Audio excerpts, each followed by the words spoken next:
Hey, how's it going, everybody? This is Tyler from Podcast Now. This is the Kingdom Hearts Community Series, and today we're going to be talking about the ending. We're going to be explaining the ending of Kingdom Hearts 3.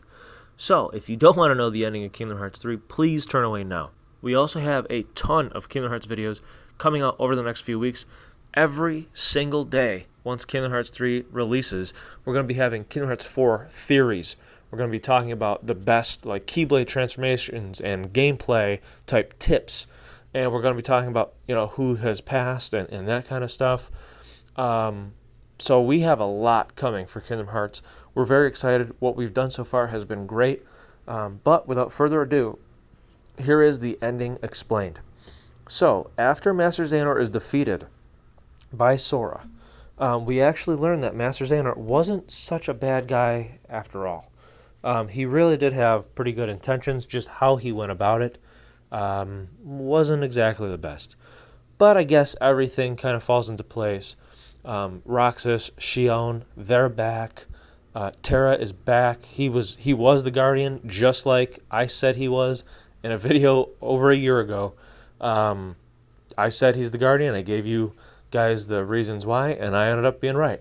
So that was pretty cool to see that. So Terra's back, Ven is back, Aqua's saved. So everybody that's been lost has been returned. But Kairi has been taken. But we're going to talk about that just in a few minutes. So, Xehanort was defeated, and we learned what he was trying to do. So he activates Kingdom Hearts in a way with the Keyblade, so that now this is my interpretation. You guys might think of this different. This is my interpretation. Anytime Master Xehanort says the word "the world," I believe for Kingdom Hearts, the world is the universe. So all worlds are the world. That's just their word. I might be wrong. That's my opinion. You might have a different opinion. I don't believe that Master Xehanort is just talking about Scala et Kaidam. I think he's talking about the entire universe when he says the word, or when he says the world. So I just want to say that because he says it a few times here. So, Sora asks what's going to happen. Master Xehanort says, a purge. The world will be returned once it started. The world began in darkness, and from that darkness came light. From that light came the people, and the people had hearts. Evil burgeoned in those hearts, begetting more darkness. So essentially, darkness created light, light created people, those people had the hearts, and the hearts ended up having darkness. So essentially, darkness ended up creating more darkness. That's what happens. So, he goes on to say, and that darkness spread across the world like a plague. The light, the symbol of the world's hope, was devoured by shadows, leaving nothing but ruin and utter failure. So he really is upset that that's what happened, that the whole point, out of darkness came this light, this beautiful light, and it created life, and it was this beautiful thing, but all it did was plague the entire world, the entire universe with darkness, and it was a total failure. What should have been so great ended up so horrible. So he wanted to fix that. He goes on to say that the first light, the light of Kingdom Hearts, it can give us a new start. And he then says, a fresh slate, pure and bright. So that's what he wanted. He also says that someone strong is needed to stop the weak from polluting the world with their endless darkness. And that's what he wanted to be.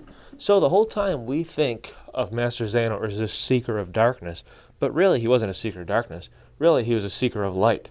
He needed to do all these things so that he could use Kingdom Hearts, use the Keyblade to reset all the worlds back to darkness, create the light, so it would reset it back to that light, and then he would be that leader. He'd be that person that's strong to prevent these people, the weak, from polluting the world with endless darkness.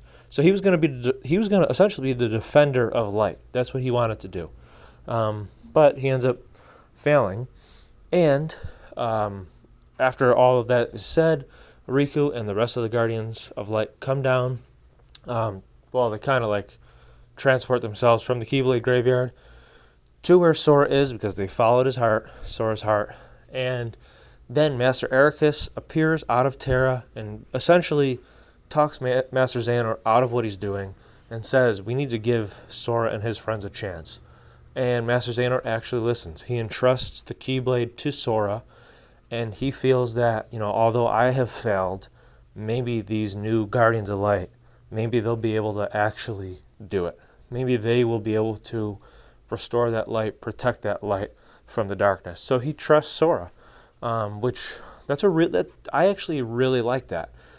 He wasn't all this evil, and he didn't have to be put down and all that stuff. He realized, how I did it, I had good intentions, but how I did it just wasn't right. It didn't work out. But this kid, this dull, ordinary boy, as he called him in Dream Drop Distance, I'm going to entrust things to you. I'm gonna put my faith. I'm gonna believe in you. So that was actually awesome. I like that because in a way, when you think about it, Sora was able to be that person. He was able to help and save everyone. He saved his friend Riku. He ended up saving Aqua. He was able to wake up Ven, essentially saving Ven. Because of Aqua and Ven being saved, that's what gets the Guardian to finally become turned back into Terra, which we said a year ago. I said, and I have a video, that Terra is the Guardian, and I was right about that. So if it wasn't for Aqua and Ven being in that place, Terra probably would never become saved. He was able to save Kairi, right? In the past, he was able to save Kairi. Roxas, all of them. Sora was that spark for Roxas. All of these people, Sora was able to save. And the coolest thing of all, he was able to save the main villain as well. He didn't fall to darkness, nothing. Master Xehanort entrusted everything to Sora. His whole mission he entrusted to Sora, that Sora's way would be the better way. So really, Sora is truly like a really great hero for the Kingdom Hearts franchise. He's been able to save everyone. Now, people might not like that, but he's able to. After all that takes place, Sora and the gang, they return to the Keyblade Graveyard, and they're all like, okay, well, now we gotta save Kairi because she's dead after Master Xehanort shattered her to pieces because he needed a 13th vessel. So we're going to have to go do that. And Sora basically says, no, this I have to do myself. I'm going to do it myself. Mickey warns him and says, the power of waking isn't something just to go around, and you can't just go around and just save people. Like, you might not come back. And Sora basically reassures him, says, well, we will come back. And they do. Everybody is with their friends. Everyone's back together. It's kind of like a little fast forward in a way. We see Terra, Aqua, Ven. They are kind of paying their respects to a gravesite for Master Ericus. We see Axel, who looks awesome, by the way, in his new clothes, with Roxas in Twilight Town. Not in the data, Twilight Town, Roxas is back with his friend Lee, I should say, not Axel. Got it memorized. And then Xion comes. And she's a person. And she's not, they're not wearing these cloaks to go through the darkness. They're done with that. They're people again, and they're together. But then we see Aiza as a person, and he's with Lee and Roxas and Xion.